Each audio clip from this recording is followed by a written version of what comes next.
డిస్ట్రెస్ని కొంతమందికి అంటిస్తూ ఉంటారు. నిరాశావాదులు ఉంటారు చాలామంది.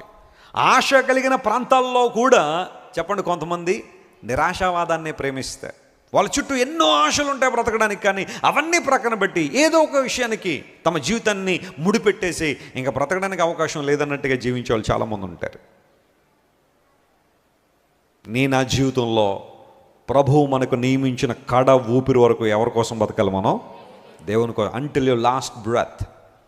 నీ చివరి ఊపిరంటూ వదిలేస్తే అది దేవుని అనుమతితోనే, దేవుని చిత్త ప్రకారమే అయి ఉండాలి. కానీ ఏ ఒక్కరూ కూడా మీ జీవితాలని బలవంతంగా ముగించుకోవడానికి దేవుడు అవకాశం లేదు. పౌలు మహాశయుడు అన్నాడు, నా మరణం ద్వారా కూడా దేవునికి ఏం రావాలా?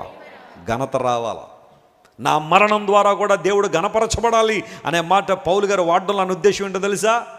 కడ ఊపిరి వరకు ప్రభు కోసం బ్రతకాలి. ఎన్ని భయంకర ఉప్పెనల్ని